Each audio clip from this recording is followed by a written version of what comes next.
everyone. I'm Kevin Liu. I'm currently a senior lecturer in the Department of Psychosocial and Psychoanalytic Studies, and in the past, a former colleague of Andrew, and I consider him a really great friend. So I'm really pleased to be asked to host tonight.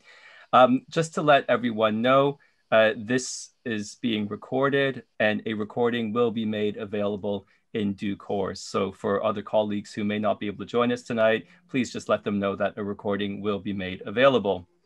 So here we are. I'm extremely pleased and honored to have been asked to host this event tonight, which marks and celebrates Andrew's second festschrift. So first and foremost, we are here to honor the work of Professor Andrew Samuels, but more specifically, how his lines of inquiry and ways of working have been passed on to and developed by his PhD students. Second, it's an opportunity to tip our collective hats to Stefano Carpani, who has emerged as a leader and one to watch in Jungian and post-Jungian studies. Third, it's a platform to highlight the exciting contributions made by Elizabeth Brodersen, Martina Krashenska, Cassar, and Helen Wang, all of whom have been supervised or co-supervised by Andrew. So we have a lot to cover in our allotted space of time. So I just want to summarize the key segments of tonight's event. First, I will start with some reflections and personal vignettes, and then I will invite Stefano to say a few words about his new designation of the Essex School of Jungian Thought.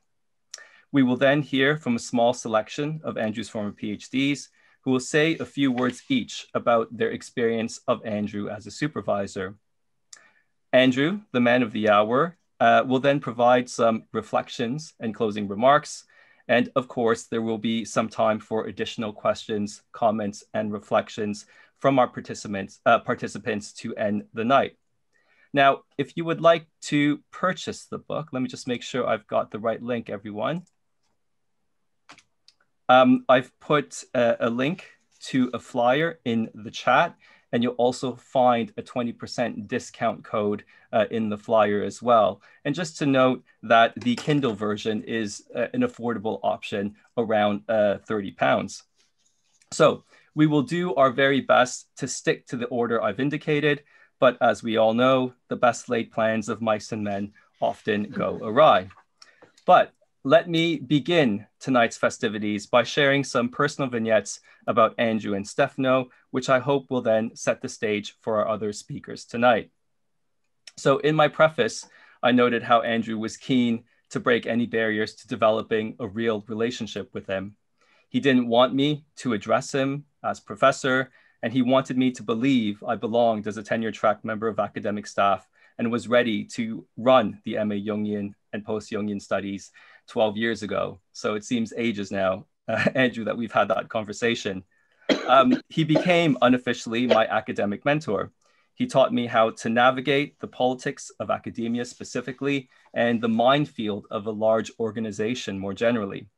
He advised me on developing my research profile. Whether I listened or not is another conversation altogether, but he was there, he advised me, he opened doors, he provided opportunities, he put my name forward, all in the interest of helping a friend with very first half of life problems, but doing so in a very compassionate and understanding way. But not many people know the crucial role Andrew played in helping the then center achieve departmental status. And this is the story I want to tell tonight. This is the bit of gossip, if you will, I want to share. Obviously being very careful because I'm still under contract with my university. I won't go into specifics, but let's say that the center, once upon a time in its history, entered into a tricky period where its future was uncertain. When Andrew caught wind of this, he sprung into action, as we know Andrew does. I remember very clearly that he was not scheduled to teach that week, but it was important enough for him to make the 2-hour drive from London to campus. And then you have to think about the drive back as well. You get into traffic and it's a long night, trust me. But he did this to attend 2 key meetings over 2 days. He rallied the support required to change the tone of the conversation. He saw through with great clarity what certain actions were designed to do. And from there, he helped members of staff to frame responses that gave the various programs housed under the center a fighting chance. While others were proverbially caught in the headlights over the rapidly changing situation and the way it was turning. And that's no negative assessment on any of my colleagues. I would count myself in that camp. I was young. I didn't know what to do and was actually pretty scared. But Andrew was not shocked. At least if he was shocked, he didn't let it show. He stayed calm, of a fashion, the way Andrew does stay calm. He assessed the situation. What are our assets? What are our liabilities? He saw what was being done and what needed to be done in turn. He basically took the reins, and for those 2 days, he was in the driver's seat. He was the general. Now, Andrew will be the first to admit that his colorful character can make it challenging to work with him at times. But when this event occurred, I actually didn't hear anyone complaining. While the credit for turning the center into a department primed to admit the likes of Stefano Carpani and others among us here tonight, this honor, if you will, of changing the center into a department belongs to multiple individuals. And Andrew usually doesn't register in these conversations. But if you dig a bit deeper and look beneath the surface, you'll find the contribution of someone who led from the front, in the trenches with his colleagues. And there you will find Andrew Samuels. So Andrew, that's the vignette and story I want to share with you tonight. I still remember that, and that stands in my mind. So thank you, much love to you. Now, this leads me to consider the type of people we let in to do PhDs, i.e. someone like Stefano. I remember reading his PhD proposal and speaking him via Skype before the days of Zoom in my capacity as Director of Graduate Studies before admitting him to the PhD program. And I could say at the start, he did make a good impression. I met him a few times at Essex, but I actually really connected with him when I was invited to lecture at the C.G. Jung Institute in Zurich, where Stefano was training at the time. I was astounded by his generosity, his time that he gave freely to me, his efforts to help me foster relationships and to build connections with others. But what I remember distinctly was the feeling of being around him. There was this amazing energy and forward trajectory that was difficult to ignore. He knew what he wanted to achieve and the route he needed to take to get there. Since that time, Stefano has done some pretty amazing things. Alongside Paul and Bernard, he has created this platform for the advancement of thinking in our field. He is the creator of the YouTube interview series, Breakfast at Kusnacht, which aims to capture the voices of many senior Jungian scholars and clinicians. And as we all know, this has been turned into a book. He is among the founding architects of several charitable initiatives like, and I'm doing this in translation, so sorry, Stefano, reaching out to the wounds of health professionals, and online, free of charge psychological support to doctors, nurses, and other health professionals engaged in the frontline battle to treat COVID-19 patients in Italy. Alongside other colleagues, he developed a think tank called The Next Generation, dedicated to imagining, through ideas, projects, initiatives, and policies, a new Italy post-COVID-19. Stefano is a thinker, but he is also a doer. He creates, and it is through his initiative and dedication that we have the book we're celebrating tonight. So, without further ado, I'd like to invite Stefano to say a few words. Thank you, Kev. I didn't expect that. Before I will say a few words, am I blushing? I don't know. I hope my daughters don't see me blushing. Well, they saw that many times. I want to do something. Who cares about the schedule? We will be late. I'm trying something, and I want you, in usual Jungian fashion, to close your eyes. Every one of you, 77 people, close your eyes, breathe in, and enjoy this.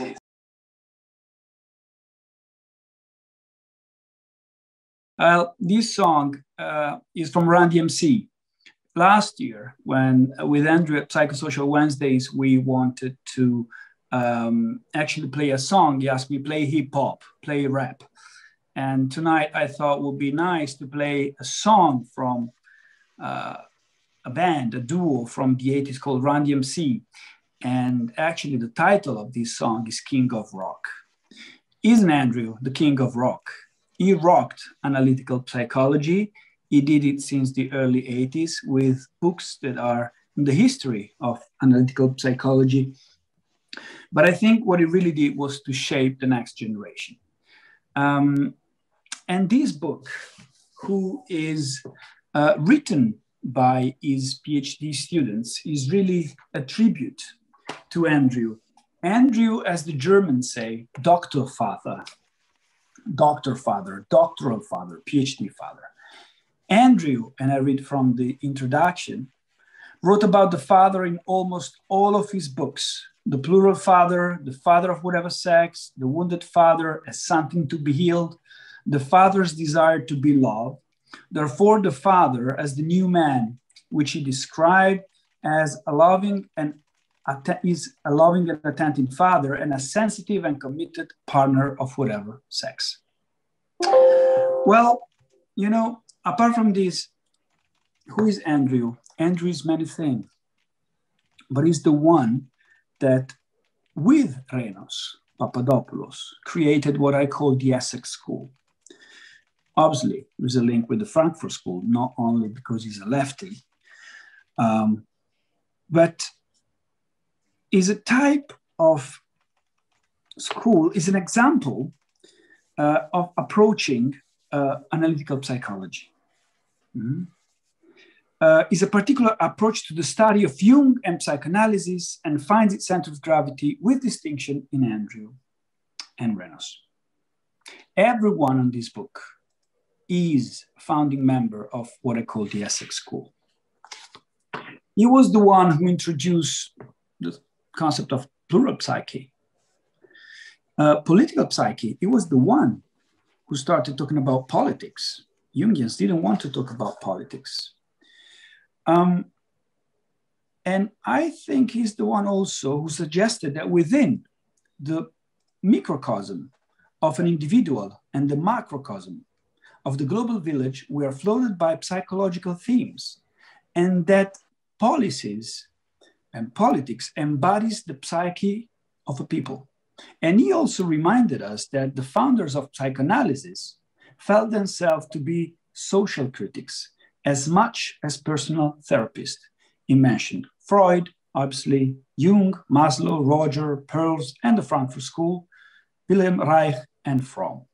He added that in the 90s, Susie, Orbach, Kulkarni, and Frosch began to consider society once more. Well, I think we, Jungians, if we still want to call us Jungian, we have to look at the agenda 2050. What is going to be analytical psychology in 2050? I think we have to become more extroverted because, as Andrew says, as Andrew underlines, our approach can help politics and policymaking. And there are many other aspects that I will present this summer in Berlin and at the European Conference. We, in this book, are what I call the Neo-Jungians. As you know, Andrew wrote about the Post-Jungians. And well, I think we should start looking at the Neo-Jungians. Who are the Neo-Jungians? I call those who use this new approach Neo-Jungians. This is an heterogeneous, international, and multicultural group of scholars who, on the one hand, base their work on the teaching of Jung and the Post-Jungians, while on the other hand, have opened their investigation beyond analytical psychology.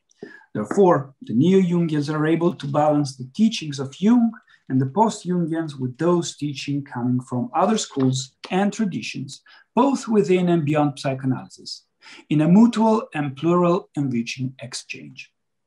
In fact, contemporary Neo-Jungians can be linked, although not limited, to relational and post-relational psychoanalysis, feminist psychoanalysis, the intersubjective approach, psychosocial studies, and cultural studies, to name just a few. we are presenting my new edited book, but I'm already working on a new one, which actually will come out by Routledge at the end of this year. The title is The New Ancestor. Well, Andrew, when endorsing my first book, Breakfast at Küsnacht, asked, who are the new ancestor? They're not Jung, von Franz, Fordham, Hillman anymore.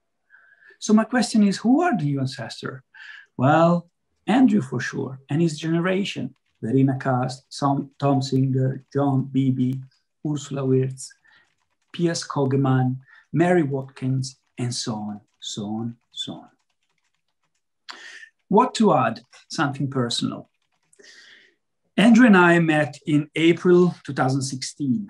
I didn't know him. I hadn't heard his name. I was invited to join a lecture he was giving in Berlin. I was supposed to stay there a couple of hours and then to go back to my family because we had plans, but I couldn't. Something happened. There is a song by The Cure, which is a band that I love so much. It's a song called Strange Attraction. Well, that happened. From a Jungian point of view, you could say it was synchronicity. That day, Andrew was talking about how to choose a therapist and polyamory. I don't know how the two things go together, but somehow they do. Well, I ended up spending the full afternoon, we chatted, and after a couple of months, I asked him if he was available to become my PhD supervisor. I had just started my training in Zurich. And this is how our relationship started. It was a very serious, proficuous relationship until he retired. It became a friendship since he retired. I owe him a lot. He helped me to write academically. He helped me to actually repair my memory of great difficulties when I was a student at Cambridge University, when I also felt depressed and couldn't wake up in the morning because it was simply too fucking tough. He helped me to write, and he pushed me in a very nice, soft, and gentle way to give the best, to honor what I do. Now, I wanted to play King of Rock, and it was not possible. When there is a king, there's a queen. Paul, I need your help now. Would you please unmute someone very important to Andrew? The Times wrote about her. She's the most important psychoanalyst after Freud. One could say she's the queen of psychoanalysis. Susie, I hope you will not hate me for saying this. Welcome, Susie Orbach. Hello. Hi, Susie. Thank you for Hi. being here. Susie, who is Andrew? Oh, well, you know, you told me I had to be there, but you didn't say what I had to say. That's the trick.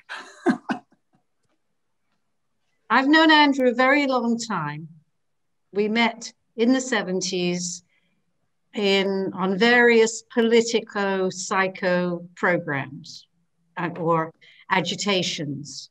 And I suppose at that time, late 70s and 80s, we were in England, the only contemporary psychoanalysts talking politics.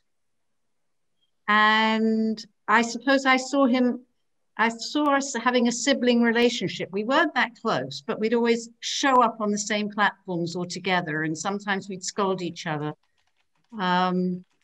And slowly, we created a couple of organizations together, Psychotherapists for Social Responsibility, the Relational School in Britain, Antidote for Emotional Literacy. And I think what Andrew and I shared was the capacity to start organizations and then actually hand over the leadership when they started going. So I've always liked that about Andrew.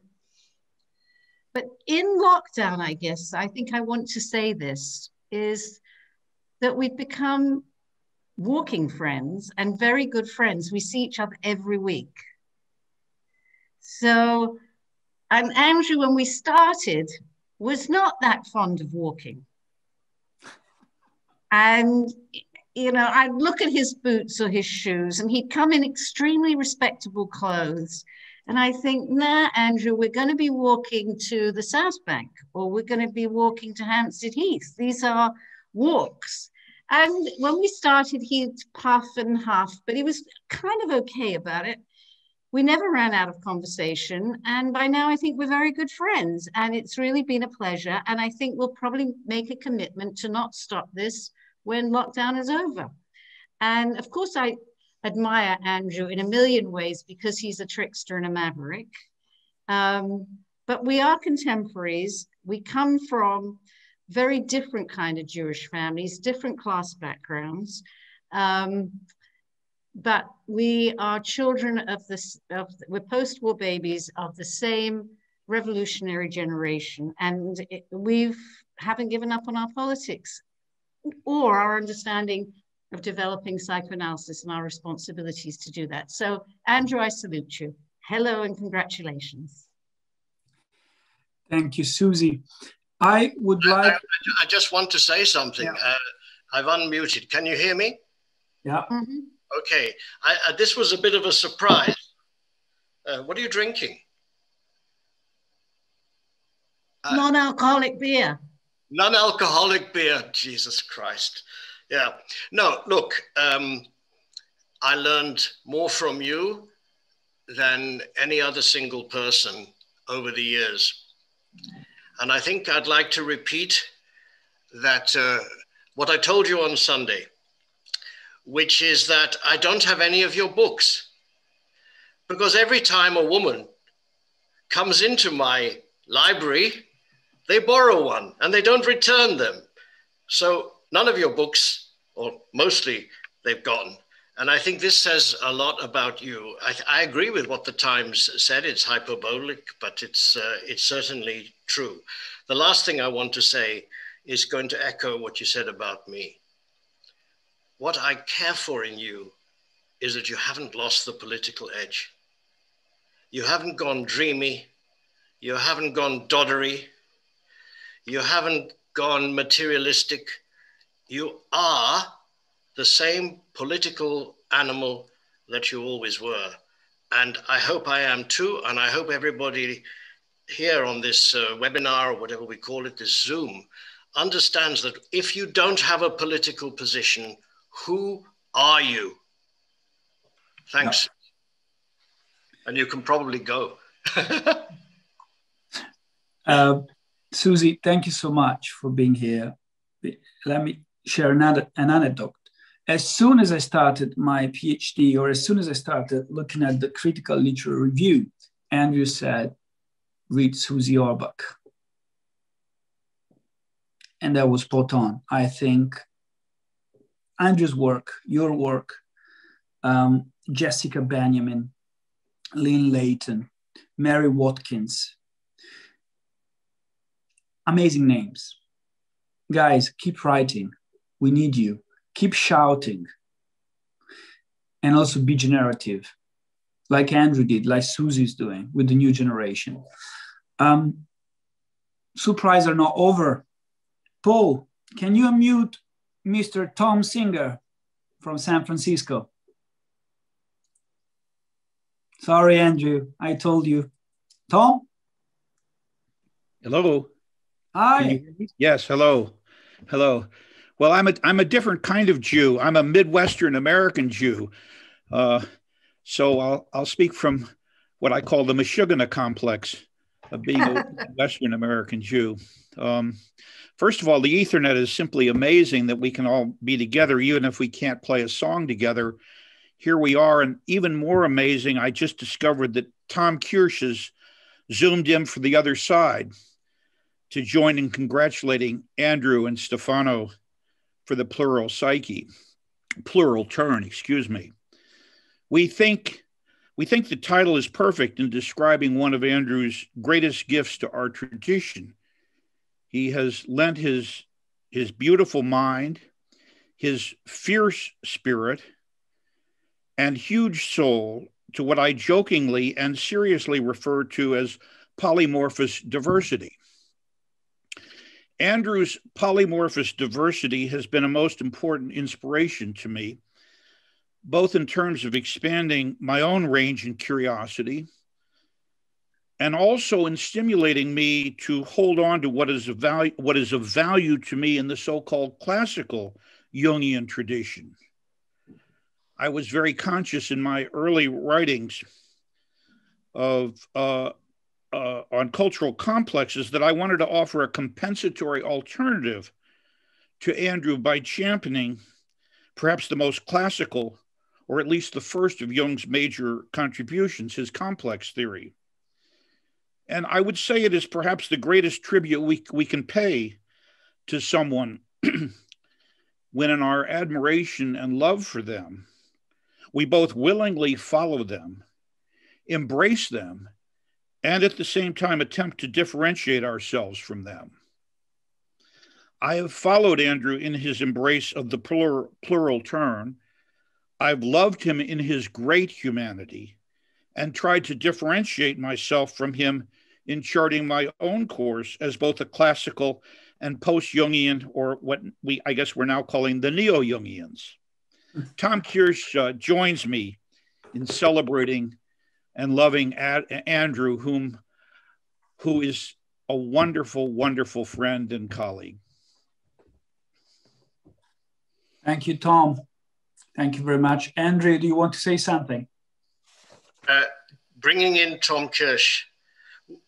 Tom Kirsch, Tom Singer, and Andrew Samuels were the three musketeers. I think that's a beautiful touch. It's a modest thing that you did in a way to bring someone else in like that, but that's you. It's beautiful what you said, and we'll have a phone call and go over it all. But thank you very much for being here. I'm absolutely gobsmacked, and I don't know how this thing is going to end on time.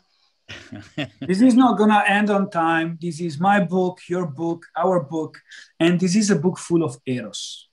Look at the friendship Andrew and Susie have, full of eros. The friendship that Andrew and Tom have, full of eros. There is eros in everything that Mary, James, Alan, Elizabeth, Stefano, Lehner, Martina, Claire, Sukey, Phil, Jennifer, who is also here. When I will end here. This book is divided in 3 parts. The third part has Jews. Why? Because I ask very straightforward question to Andrew. First question, who is Andrew Samuels? And he answers. Second question, how was the relationship with your mother? And he answers. How was the relationship with your father? And he answers. Allow me a few more words, not my own words, Susan Rowland words, lecturer at Pacifica Garden Institute. She wrote about this book. The plural turn in Jungian and post-Jungian studies reveals the transformation of Jungian studies by one extraordinarily creative figure, Professor Andrew Samuels. As a distinguished analyst, innovative theorist, and pioneering teacher, he has rejuvenated the legacy of Jung and inaugurated a generation of scholars while taking psyche into politics and beyond. This book gathered the work of his PhD students who continue to thrive in the pluralism he proposed by creating the critical stance of the post-Jungian Samuels and his Essex School bring rigor and liveliness to Jungian scholarship. Thank you, Andrew. Thank you, everyone on this book. Thank you, everyone on here tonight. Kev, is back to you. Great. Thank you, Stefano. Thank you to our surprise guests who have come tonight to say a few words and to honor Andrew and his work. So thank you very much. Now, as much as this book is about Andrew and Stefano, it's also about his PhD candidates, the rising stars. And again, if you dig deep enough, you will find that behind many of the careers of many prominent psychosocial, psychoanalytic scholars, Andrew's there. So I just want to start off with some of the students or former students we've invited here tonight to say a few words about their experience of being supervised with Andrew and any other reflections and gossip that they might have. So without further ado, I'd like to start with Dr. Elizabeth Brodersen. Hi, Liz, how are you? All right, thank you. Fantastic. Thanks for joining us today. So okay, you're starting us off. So any reflections, any thoughts, any stories? Well, I described the archetypal twinning relationship I felt with Andrew in the comments I made in the plural term, which we are celebrating today. For me, it was a chance to revisit a twinning relationship embodied in the laws of inheritance, this time with a firstborn twin brother rather than a twin sister. I found that I had far more in common with Andrew than I had with my own twin sister, and that I had always been unconsciously looking for a better match. My twin sister studied fine art and is a painter. Because of the connection to art in my family, also with my mother and my older sister, both talented artists, I am able to bring that artistic aspect of twinship into my analytical practice.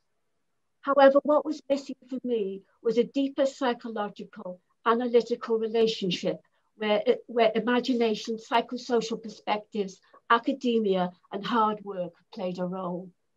I was the first in my family to follow the route of social work, confronting child abuse, intergenerational poverty related to class and race, and engaging in social activism in support of the ousted, disinherited other.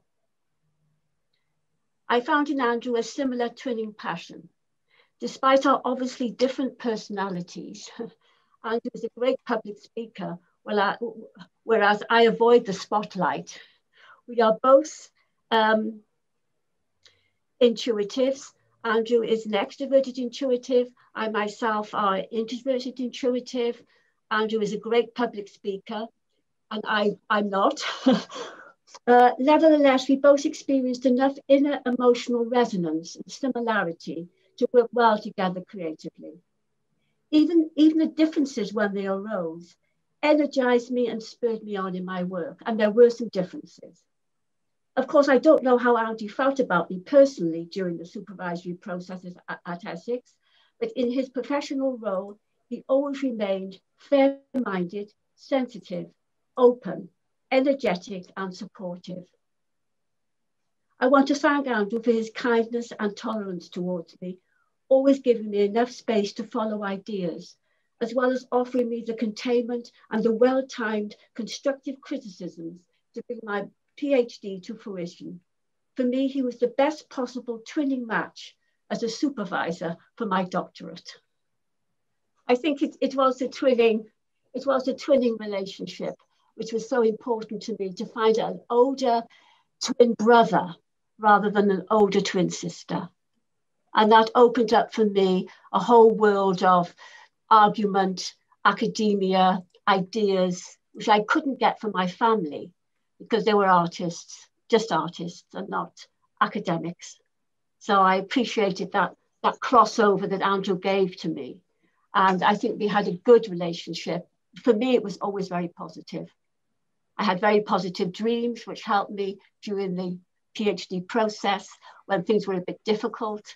But I always had very positive dreams. So I could only say thank you, Andrew, for all your support to me. And I must have been a bit difficult at times because I'm so shy and so sensitive, but you were always very kind, and I appreciate that very much. Thank you. Thank you so much, Liz, for your reflections and thoughts. And I think you did a great job there. So, you know. Oh, well, I'm getting used to it now, more used to it than I was. Excellent. Thank you so much, Liz. Thank Fantastic. You. So I'm sure Andrew will have an opportunity later on to reflect on all your comments. Okay. So next, I'd like to invite Dr. Martina Krashenska, please. You can unmute, Martina. Go ahead. I unmute myself. I was self-sufficient. Hi, thanks, Kevin. So what can I say? I mean, so me and Andrew, we met in 2016 because, well, initially because Kevin matched us as a PhD supervisor and a PhD candidate. And I think it was a really good match. And since then, I mean, probably it will not be very surprising if I say that Andrew has been the academic father figure to me. And I'm aware that not only to me, probably to many of us also here in this Zoom meeting. And when I say academic father figure, I don't only mean academic support, which is obviously very important. And it's very important that a PhD supervisor can provide this academic support, but I mean something much more important, which is emotional support. And I think having this constant belief in my PhD work, and I guess some of us here know that trying to write about just one topic and focusing on one topic for 3 years, when we all change and many things change, can be extremely difficult. And very often, and that was also true for me, without our work and importance of this work. That's why it was so important to have somebody who believed in my work, and even if I sometimes doubted it. So I'm very grateful. And I think that's something that actually helped me to go on and my research to be carried on throughout 3 years of my PhD. One thing I was trying, when I was thinking about what I can say today, to kind of also make it personal. And I was thinking about one thing that really made a huge impact on me. And I reminded myself one thing that Andrew told me. Andrew, you may not remember that, but I remember very well. So in one of our meetings, Andrew said that as a woman, as an academic, as a female academic, I have to be even more careful when it comes to thinking about my research and being even more powerful, even more confident when it comes to, for instance, describing my PhD, my research. And that's something that I think at the time I wasn't really sure about that, but now I understand how important it was and how important it is. And I think it's something that will stay with me for a very long time. And that also, I think it really shows how Andrew practices what he preaches, and that his engagement with social and political aspects of both psychotherapy and the academia actually is also visible in his work with PhD candidates, with his students. And I think it's something that has a really huge impact on all of us. And it definitely did have a big impact on me. And it's something that I keep thinking about even now in my current job and whatever I do. And thank you for that. I mean, it has a huge impact on me, and it was a very powerful message in the same way as you, Andrew, believing in my work, and also helping with so many things. It was a very holistic approach to supervising PhD candidates, because Andrew helped me not only with my PhD, but also choosing my psychotherapy training that I'm doing right now at the Tavistock Clinic, with publishing my book. He wrote so many references for me, I can't even count them. So thank you so much for that. And also, I'm very happy to be here. It's so great to, I mean, I can see so many familiar faces, and I just realized that probably meeting like that wouldn't be possible if not pandemic, really, because probably we wouldn't have this meeting. Probably we would have a meeting at the University of Essex, maybe, or somewhere in London, and many of us couldn't maybe join. So thank you so much for organizing it, and it's good to have a sense of community and reunion, really. Thank you. Great, thank you so much, Martina. Lovely words. And you're absolutely right. I mean, all these, contemporaries of Andrew, I recognize so many names that I've read, but I've never put the face to them. So I can see them now, and that's absolutely fantastic. So what a great community, and what a legacy and history we have here tonight. Now moving on, I'd like to invite Dr. Lena Cassar. Go ahead, Lena. Hello, everybody. Nice to see you, Kevin, again, after so many years. Anyway, I was thinking what to say before this webinar started. My relationship with Andrew, I think, started around 2008. And it was interesting because I knew Renos, because he used to come to Malta to teach some seminars in family therapy at the time. So I thought he would be able to supervise me, but at the time he couldn't. So they gave me Andrew. And I was a bit surprised because I felt we had different characters. Andrew and I thought we would make a very odd couple, because Andrew is all about the future, pushing boundaries, politics. He likes to speak about instead of esotericism, the importance of focusing outside and the external.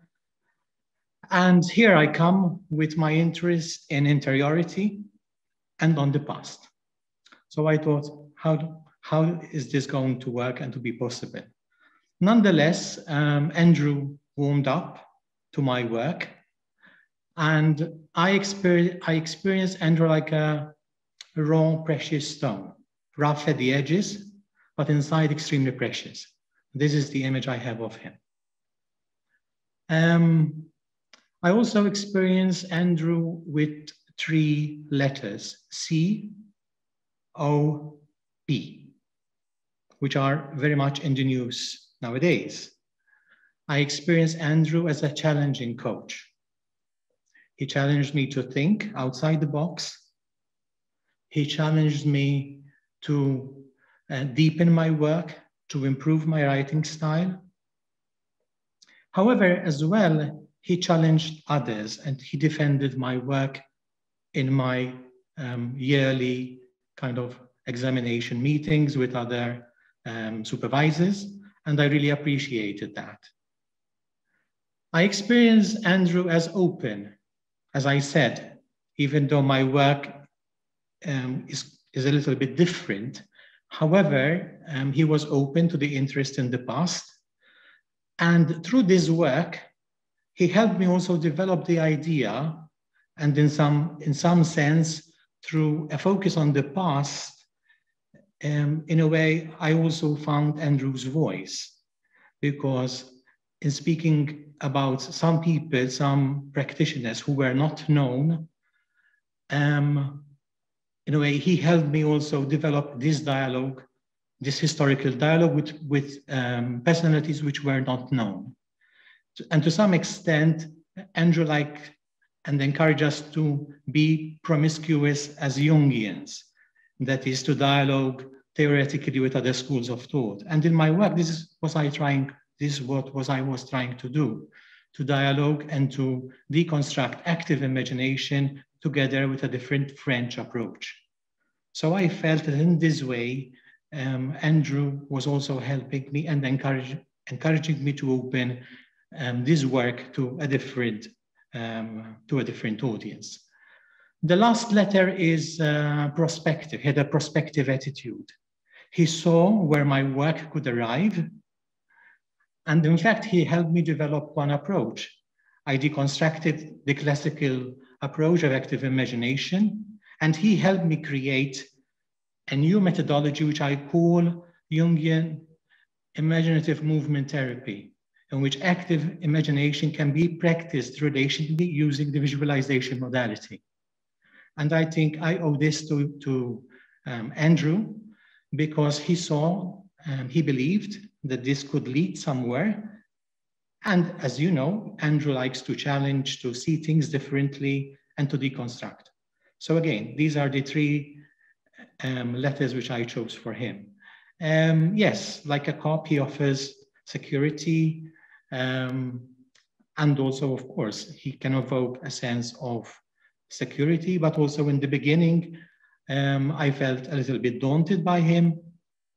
However, I also appreciated one thing. Till I think the 4th year, I kept referring to him as Professor Andrew, and he was all the time insisting to drop the professor. And I really appreciated his humanity. I really appreciated his willingness. As a distance learning student, I would come to Essex. Sometimes he told me kind of to make a shorter trip to come to London.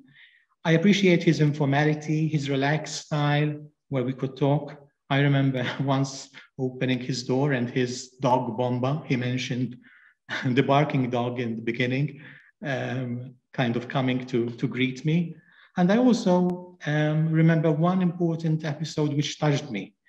Andrew was very much, when you ask something, he would answer you almost immediately, especially towards the end.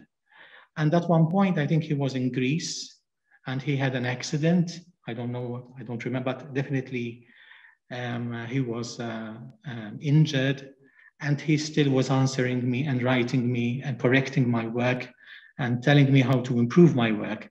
So in that moment, I saw Andrew's big heart, sense of stamina and resilience. So not only kind of I remember Andrew, and I'm very thankful because of his vision that he could see where I can arrive, but I also saw and appreciated his humanity and his big heart, for which I am forever grateful. I am also would like to thank Stefano for his great insight and initiative and creativity, and also for his idea to bring us all together to honor such a great master. Thank you, Andrew. Thank you, Stefano. Thank you, Kevin. Right. Thank you, Lena. Thank you so much for your very generous and lovely and touching words. Last but definitely not least, I would like to invite Dr. Helen Wang. Helen, go ahead, please. Hello, everyone. Okay. So I have to admit, as a Chinese woman, working with Andrew was quite challenging in the first place, because Andrew is so authentic, so straightforward, which is quite uncommon in our own culture. So for me, I spent a long time to get used to work with him. And during the process, I think first, the most important thing is that Andrew really taught me to know what is critical thinking. It's kind of like a cliche, but before I start to work with Andrew, I thought I knew what is critical thinking. But then Andrew explained it to me. This is quite a complicated process, but by the end, he said, just being independent. Again, being independent is another cliche, but I have to say, in the 4 years working with Andrew, in every supervision, Andrew helped me to establish my own way, my own understanding on what is critical thinking, what is being independent. So by the end, when I finish my own dissertation, particularly when I finish my last chapter, chapter 8, which is also the chapter I contribute in the book, the plural 10, actually after I finish it, the chapter, I feel this is a good work. Actually, this is a great work. I have never thought that I could write so good before I start my work with Andrew. Actually, it is so critical, so political, and so good that I dare not to publish it in China. And the other, I think, very important nature of me released in the process of working with China is my own aggressiveness. Actually, when I was writing my chapter 5, when I finished my first chapter, this is about a Chinese opera, about a Chinese woman's story on her own so-called individuation. After I finished the first chapter, I feel it's okay. And then I submit it to Andrew. But then Andrew said, it seems that the girl should be 90 years old in my writing. The way I try to interpret her story is so classic and so outdated. And Andrew encouraged me to explore some aspects on the aggressiveness. Actually, this happens a lot in our supervision. Andrew always show me the direction, and of course myself have to find the path to lead the direction, but always the direction is very inspiring one. So after I do my research, after I explored the topic, the issues on the aggressiveness on the story I tried to amplify, by the end, I was so satisfied with the chapter I have write.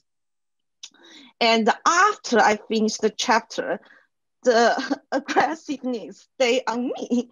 And actually, I have to say after that, I become very aggressive of course, in academic way. When I come back to China to stay with my Chinese colleagues, now I'm the one who always say, no, I don't think so. And I have a second opinion. So it makes me not so popular as before. And after I finish the dissertation, my dissertation turns out to be a book, and I revised my chapters on the psychoanalysis and analytical psychology in China.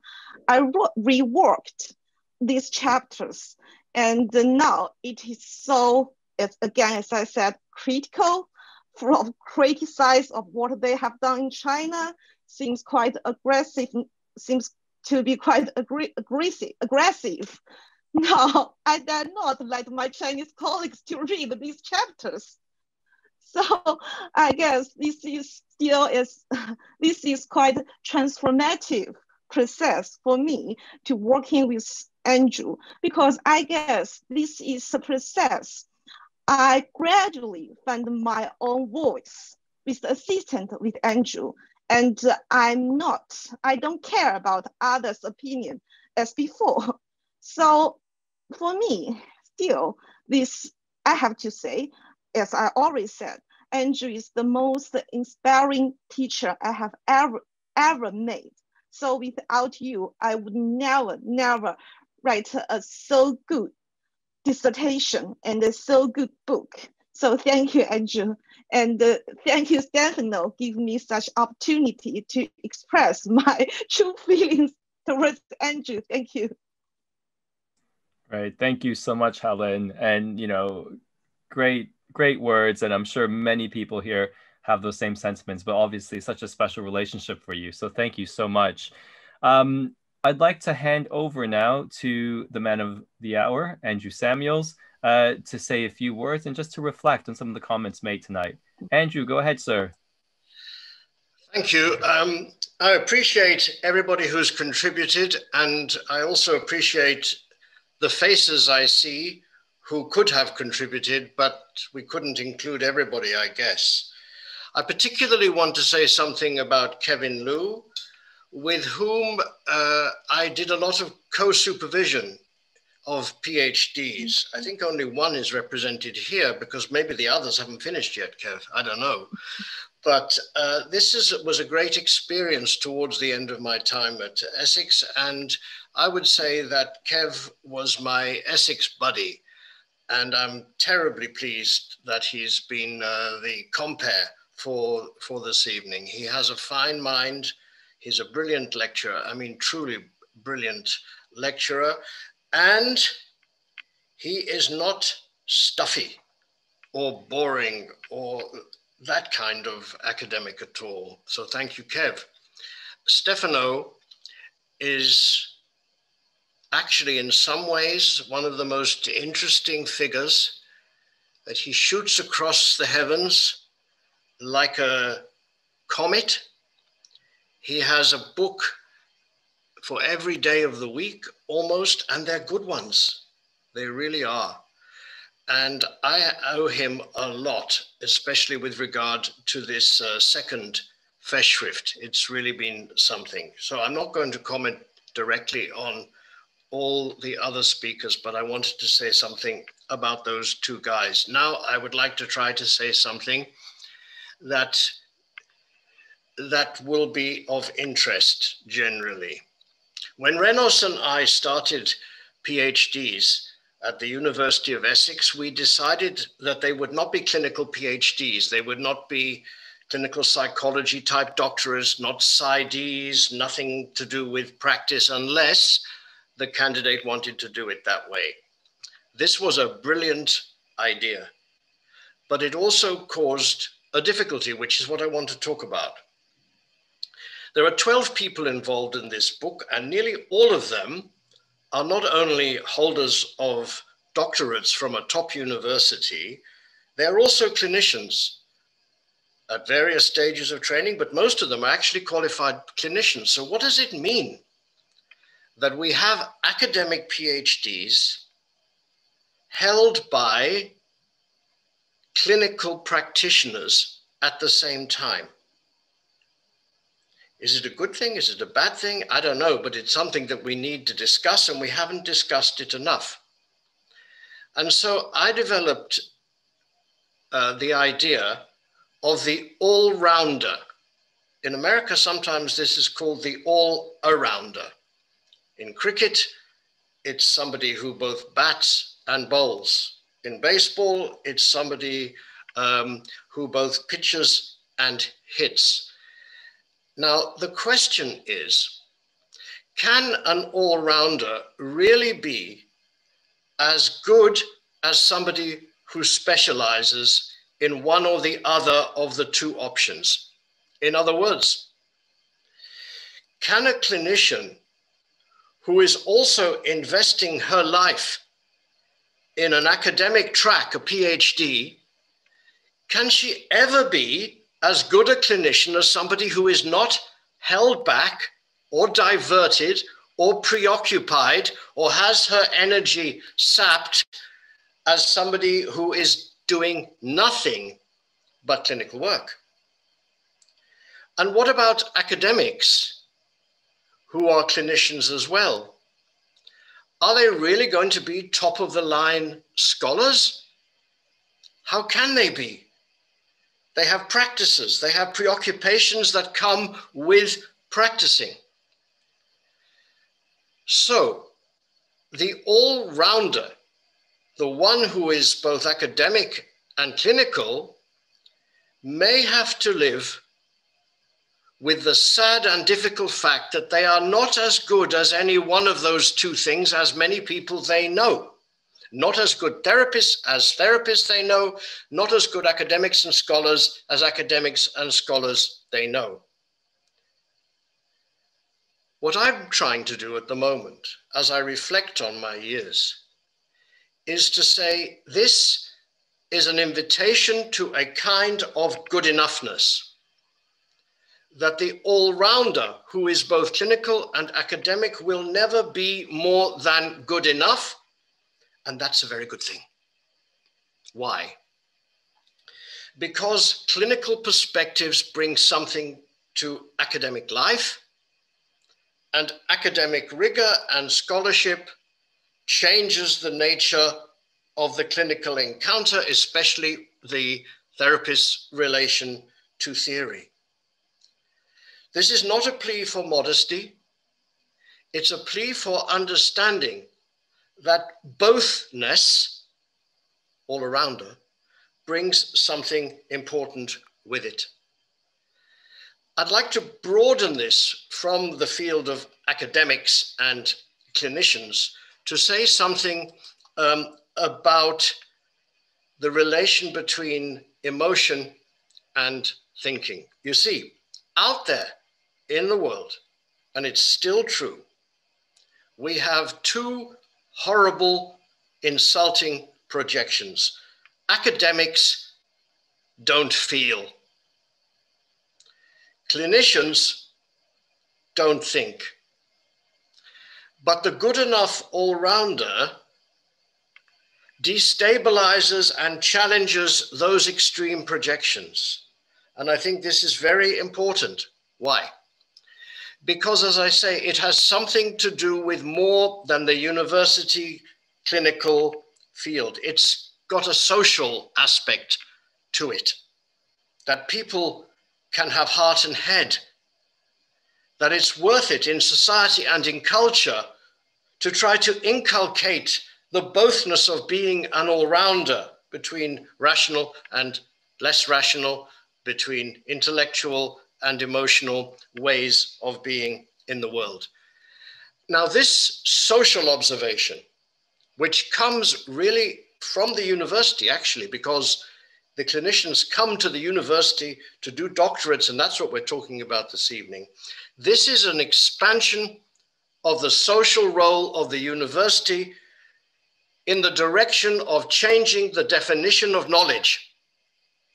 And I think there are many other academics, not just me, who are engaged in this. I think Susan, who is here, if she's still here, is another person who is thinking about that, and she's not a clinician at all.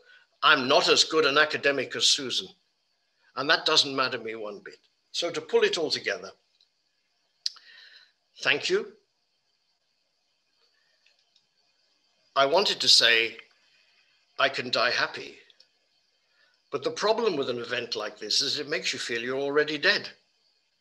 But thank you for that too. Because living through a pandemic, as we all are, means that the topic of the day is death. And so I'm very happy that it comes to my mind now. Thank you very much. I don't know what happens now. I expect we discuss things, but I really love people who are not terribly good at either of two possible alternatives, but are good enough at the mélange of the two, and that's what I call the good enough all-rounder, and there are a hell of a lot on the screen right now. Thank you. Thank you, Andrew. Thank you so much. You know, we're going to enter our question period, but just briefly, a big thank you to you for your knowledge, your body of work, your generosity, and yeah, you know, let's stave off Thanatos for a bit longer, my friend, and stick around, because I still need to see you in London for that drink. And thank you to all our contributors, Helen, Martina, Lainer, Stefano, Liz. Thank you so much for joining us. We're going to open it up now to our colleagues for some comments and questions. We are over 3 pages, so the best way to do this, if you could either use the raise hand function, if you can find it, or equally, just in the chat, if you type in, let's say, WTS, want to speak, or some variation of that, I will keep track of this and I will do my best to keep a running order. So I'll open it up now for about 10 to 12 minutes to our colleagues.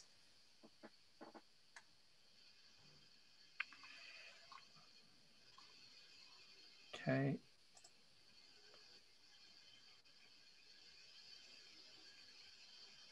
Kev, while people write questions, or maybe you can look into the chat if we have questions in the audience. There's also someone else. It's not a surprise anymore, Andrew. Surprise are over, but I see Mary Hadenbrook. Hi, Mary. Thank you for being here. James, Alan, Anslow, thank you for joining us. And I also see Jennifer Swan. Thank you very much. It's lovely to have you here.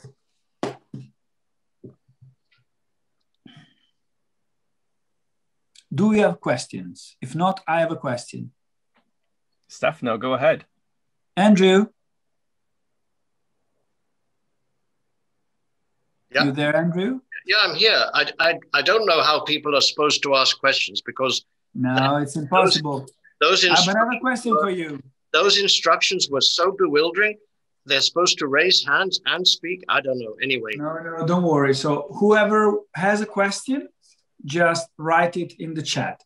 But I have a question for you. It's the first question of our conversation. Andrew, who is Andrew Samuels? You see, both as a therapist and as an academic, I'm interested in the question behind the question. And the question behind the question is about my coherence, my integrity in the sense of united kind of person, and so on. And I think I do have some problems about knowing who I am. As some people here know, I have no degrees. And I spent a long time on a webinar to Brazil last Saturday, telling people it's easy relatively to get qualified.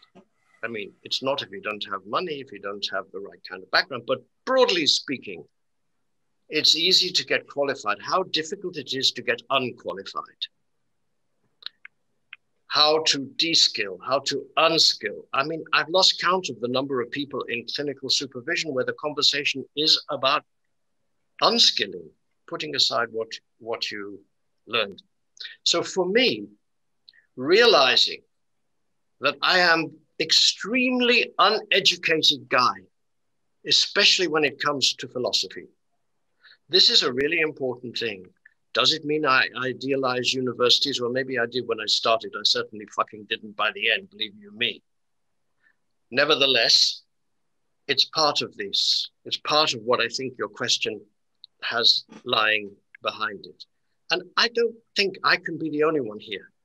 I'm very insecure intellectually, and I'm equally insecure clinically, because so much of what I was taught in the SAP, Society of Analytical Psychology, is so difficult just to adopt uncritically today.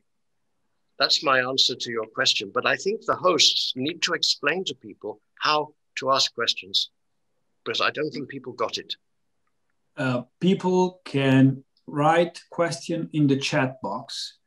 Kev, there is a question from Alan. I'm not sure if the question is for Andrew or for myself. Yeah, I think the question's for you. So just to note, Andrew, several colleagues here said they heard you speak online to Brazil, a Brazilian audience recently. So just sharing their appreciation to you, and they're here tonight as well. And we've got a question and comment from James. James is very proud to have contributed to the book. And I think this is for you, Stefano. He's very interested in your distinction between, your new distinction of Neo-Jungian, and how do we differentiate that from Post-Jungian? And there's a second part of that question, is perhaps just to reflect a bit on the difference between cross-disciplinarity, interdisciplinarity, and transdisciplinarity. Oh, we can stay here all night. Well, I will not dig into the Post-Jungian because Professor Andrew Samuels will be able to do better. The Neo-Jungians is my generation. First of all, is in terms of age, those under 50. Andrew was so good last week in Brazil to say there's a new generation coming up, you know? And analytical psychology, maybe even psychoanalysis, has a problem with youth. If you're not 50 plus, 60 plus, it seems you have nothing to say. Well, that's bullshit. Because the people, the under 50 contributed here, all those also over 50, have something to say. Their Neo-Jungians is not just a term, but in the past 30 years, we were able first to study in different states and university. I'm Italian. I studied in the UK. I studied in Switzerland. I studied in Germany. I studied in Hungary. And there is really an interaction of different disciplines. I started from literature and philosophy, then sociology, then psychoanalysis. And this is the most important distinction with Andrew's generation. They were very much Jungians because they learned the basics, like put it this way, from Jung's daughter and sisters, yeah, who I call the Orthodox Jungians, and you call them the classical Jungians. So my generation was able to read the classic Jungians, the post-Jungians, but also to read everything else. There is Monica Lucci with us here tonight. She's a perfect example of a neo-Jungian, not only because of age. Kevin, who is not a clinician yet, but he will become someday. Martina, Huan Wang. So he's really opening beyond analytical psychology, beyond psychoanalysis, and dive not only in the usual analytical psychology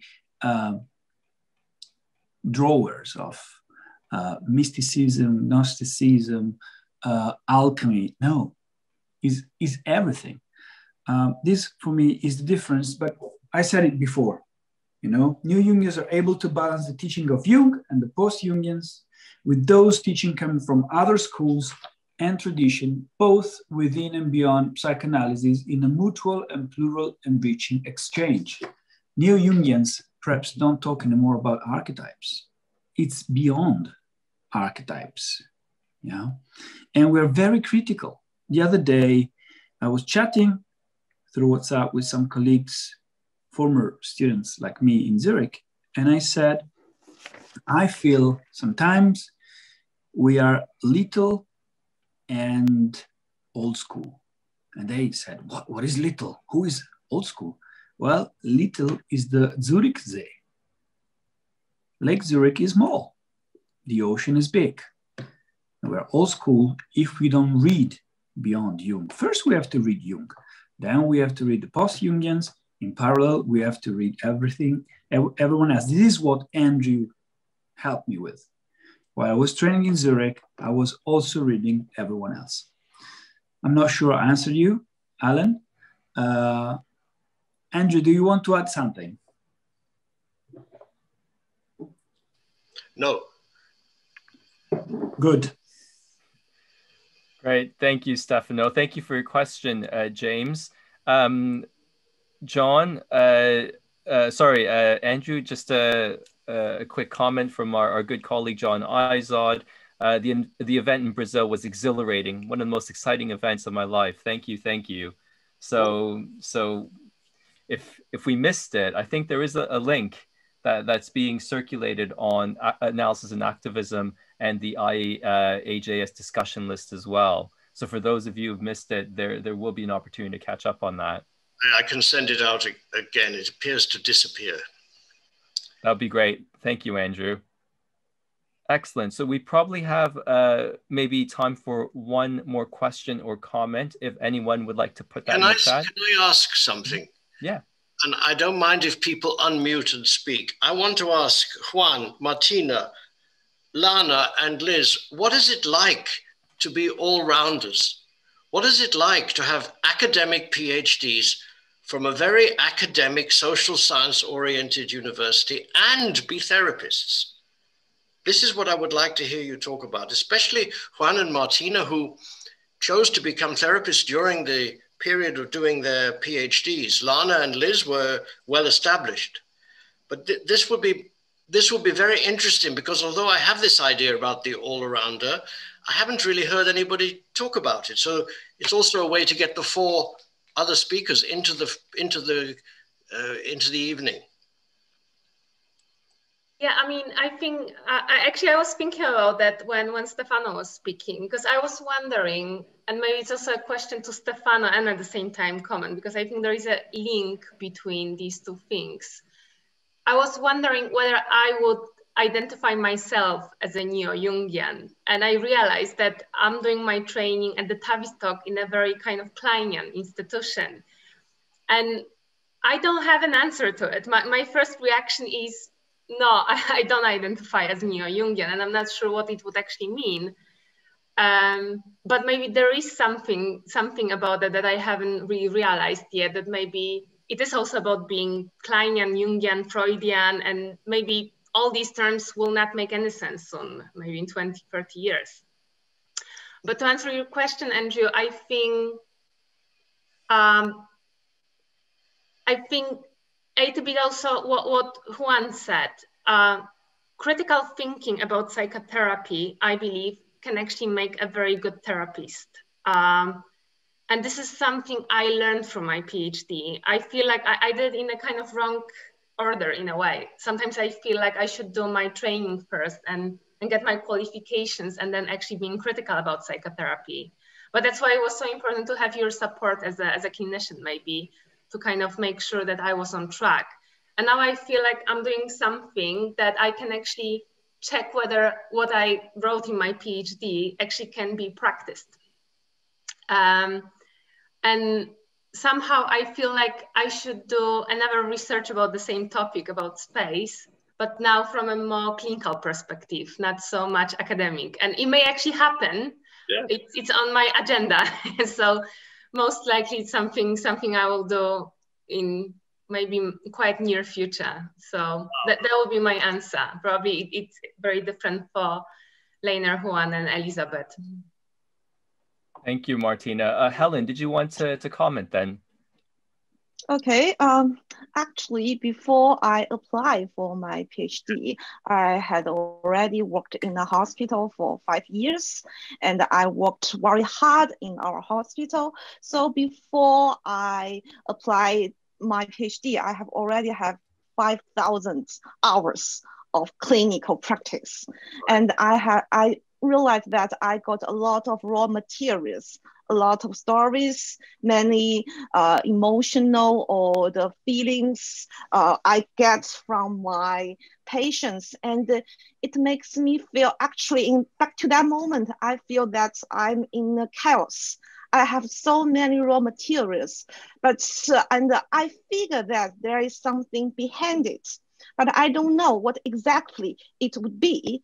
So when I decided to pursue a PhD, actually I have already enough clinical materials, and I want to have some theory, have some academic training to help me to organize all these raw materials and help me understand my patients better.